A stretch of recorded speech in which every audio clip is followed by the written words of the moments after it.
This video will cover 10 mental strategies used by the best athletes in the world. The most common strategy used by the elite is visualization, which refers to vividly imagining a future before it has arrived. Doing this allows athletes to practice and prepare for all potential situations before they occur.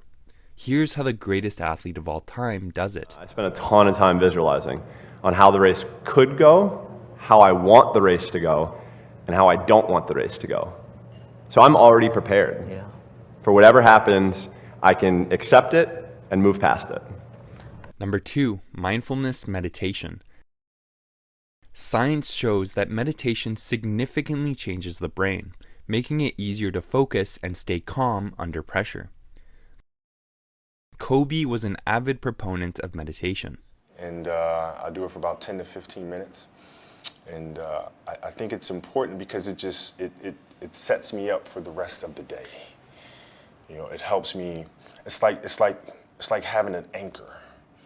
You know, if I don't do it, I feel like I'm constantly chasing the day, as opposed to being able to be controlled and dictate the day. Not that you're, calling the shots on what comes forward, but the fact that I am set and ready for whatever may come my way. I have a calmness about whatever comes my way and a poise. And that comes from starting the morning off with meditation. LeBron, too, has a mindfulness practice. Strengthen our focus. The mind is like a muscle. The more you train it, the stronger it becomes. Number 3, preparation routines. Athletes use preparation routines to get into an optimal state of mind to perform at their best. Over 100 throughout the year, including the playoffs. You need those things to kind of settle your nerves, just get your mind right and just be able to relax and focus and enjoy what you get to do for a living. So those routines really just help me settle in. Help me appreciate the day, the build up to game time. And no matter what game it is, 182, playoffs, finals, whatever it is, it's just another basketball game that I gotta be ready to play. Some of them are quirky, some are goofy, some don't make sense, some are necessary, but that's all part of the process of playing at a high level. My game day rituals are pretty extensive from the time I wake up to the time the game starts. A lot of it happens on the floor in terms of my shoot-around routine and my pre-game warm-up routine and kind of how many shots I get up, the sessions that I have to get my mind ready to get see the ball go in the basket and all that type of stuff. But in terms of off the court, I have the same breakfast pretty much every morning. After shoot around, I go home. I take probably a 2-hour nap pretty much every day around the same time. No idea how they started. One by one, just add a little bit and add a little bit until you find the full routine. They just get you going. Number 4, self-talk. Too much power. Too clean, too small. Too clean. Too much distance, too much range. Too much confidence. The best MMA fighters use self-talk to boost confidence before competition. Featherweight's very upset. Here's another example of how one of the best UFC fighters of all time uses self-talk. Then I'm like, okay, shake it up. I go in the bathroom by myself. I go look at myself in the mirror, and that's what I do before the fight. I try to convince myself like a kid, I'm the greatest, I'm the strongest, and I think of it looking at me, and I'm this, I'm beautiful, I'm strong, I'm this, and I'm faster, I'm stronger, I'm gonna win. It's like these young guys, they lose, but I'm gonna show them the way to do it, Maybe they fail, but I won't. I'm gonna show everybody how it should be done. So I come back in the gym with the glory to show them that I achieve it, and that's how it should be done. They're gonna follow me, man. So I try to boost myself, man. Open the door, go back. I still hate my job, but I'm a different person than when I got in the door. So I play with mind games like this with myself all the time. It's stuff that try to change your attitude. And it's very important for a fighter because the confidence is a key for a fighter. Music helps athletes focus and get into an optimal state for competition. Michael Phelps, for example, would always listen to Eminem before racing. In the car on the way to the game, I have cleverly named a pre-game playlist on my phone that has right now about 12 songs, but it's growing by the day. But when I pull into Oracle or any road arena, I play the same song for that last 3 minutes of the drive. And that song's changed every year. It just kind of gets me to focus on now it's game time. As soon as I get out the car, get into the locker room, I know. The best middleweight fighter in the world, Israel Adesanya, says that music and dancing helps him express his most authentic self.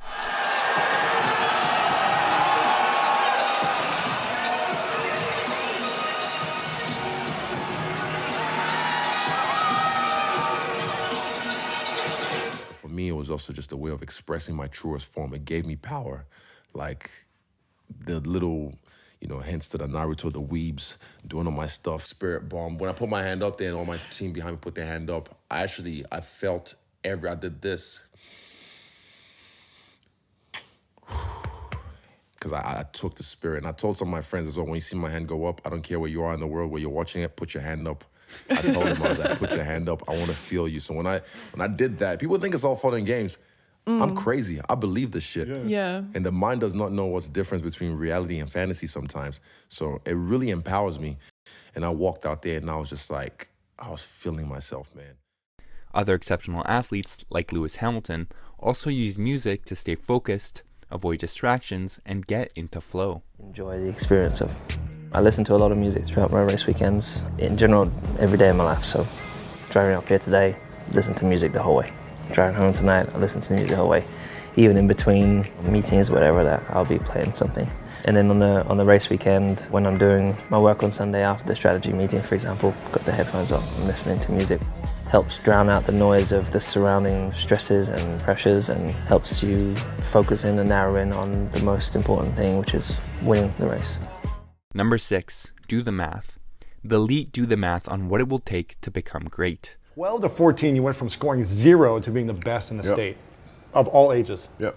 But it's simple. Like if you do the math on this, right? Like if you're thinking about how often kids are playing, right? And I tell this to my daughter and my daughter's team as well that I coach. It's a simple thing of math. If you want to be a great player, if you play every single day, 2-3 hours, every single day, over the course of a year, how much better are you getting? Most kids will play maybe, an hour and a half, 2 days a week. Right. Do the math on that. It's not going to get it done. It's not going to get it done, right? So if you're obsessively training 2-3 hours every single day over a year, over 2 years, you're to accelerate. You make quantum leaps, man. Talk about that. Okay, so if your job is to try to be the best basketball player you can be, right? To do that, you have to practice, you have to train, right? You want to train as much as you can, as often as you can. Right? Now imagine you wake up at 3, you train at 4. You go 4 to 6, come home, breakfast, relax, blah, blah, blah. Now you're back at it again, 9 to 11, right? You relax, and now all of a sudden you're back at it again, 2 to 4, and now you're back at it again, 7 to 9. Look how much more training I have done by simply starting at 4, right? And so now you do that, and as the years go on, the separation that you have with your competitors and your peers just grows larger and larger and larger and larger and larger. And by year 5 or 6, doesn't matter what kind of work they do in the summer, they're never going to catch up. Michael Phelps would do the same. I always wanted to be the first Michael Phelps because I wanted to do things differently than everybody else. So for me, when I went through a span of 5 or 6 years where I didn't miss a single day of training, 365 days a year, that made me different. I got 52 extra days each year than anybody else had. And in the sport of swimming, if you miss one day, it takes you 2 days to get back to where you were. So everybody else is taking a step back on Sunday when they weren't swimming, and I was taking that one step forward. So for me, that's really all it was. I'm really big with numbers and stats. So basically for me, 2001 to 2004, probably, I mean, those years were the biggest building years for me going into 2007, 2008, which were arguably the best 2 years of my career. And they were challenging at times because those were the years where I went 5 or 6 straight years without missing a single day. So 365 days of the year.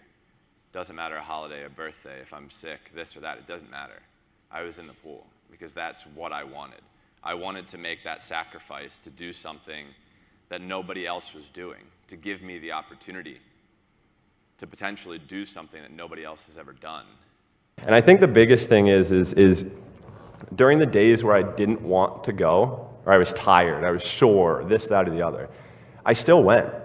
Because if I'm going to go to practice and I'm going to get 10%, 20%, 30% out of that day, it's better than getting 0. So I was always taking steps forward, and that's why everything worked out. Number 7, goals. The best of the best have clear goals. Here's world-renowned clinical psychologist Jordan Peterson to explain the importance of having goals. But a huge part of the reason that people fail is because they don't ever set up the criteria for success. And so since success is a very narrow line and very unlikely, the probability that you're going to stumble on it randomly is 0. And so there's a proposition here, and the proposition is, if you actually want something, you can have it. Now the question then would be, well, what do you mean by actually want?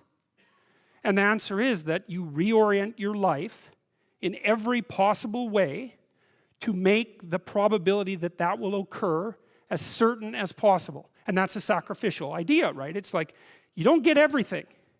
My goals were times. So I had to put the work in to get those times. If I didn't get the times, I went back to the drawing board because those times were so important to me. I wasn't racing anybody else. I was racing myself when I was in the pool. I didn't care what anybody else did.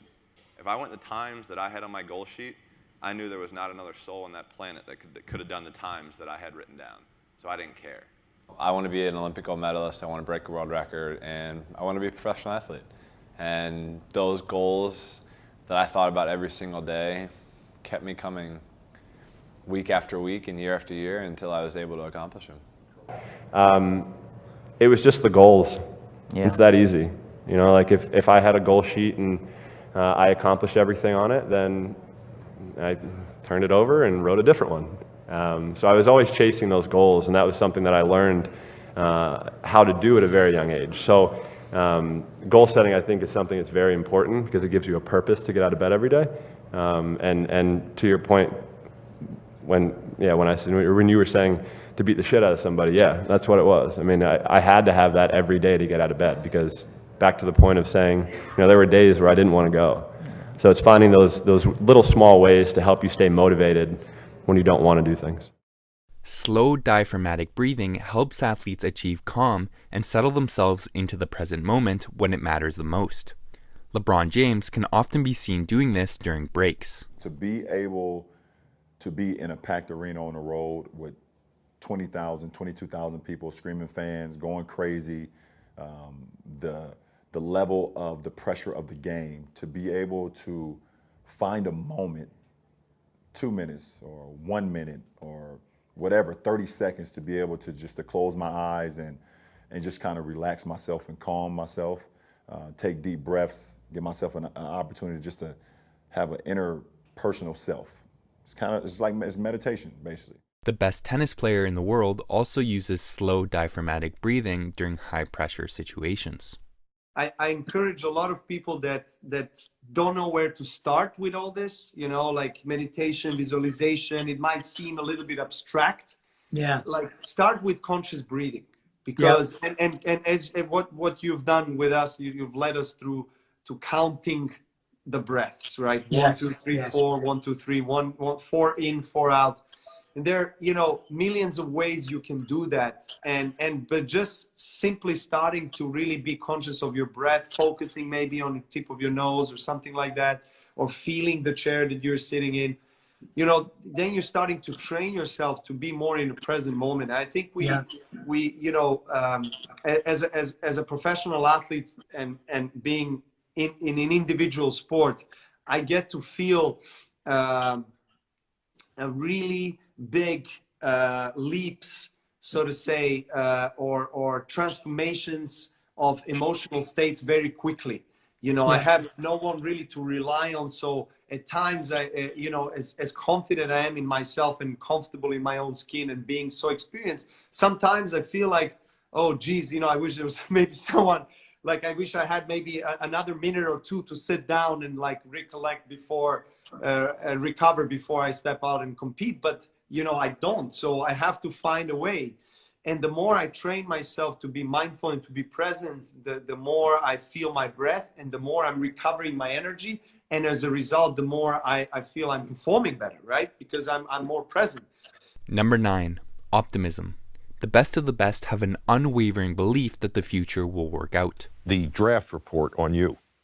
Basically, it goes poor build, skinny, lacks great physical stature and strength. Lacks mobility and ability to avoid the rush, lacks a really strong arm, can't drive the ball downfield, does not throw a really tight spiral. System-type player who can get exposed if forced to add lift. And gets knocked down easily. That kind of gets me fired up because I'm thinking, what the hell do these people know? This skinny beanpole of a young man walked over to me and said, "Hi, Mr. Kraft. I want to introduce myself. I'm Tom Brady." I said, "I know who you are. You're our 6th-round draft choice." And I always remember he looked me like a laser, eye to eye, and he said, "That's right, and I'm the best decision this organization has ever made." Number 10. Film analysis and deliberate practice. The best in the world spend countless hours analyzing film to see how they can improve.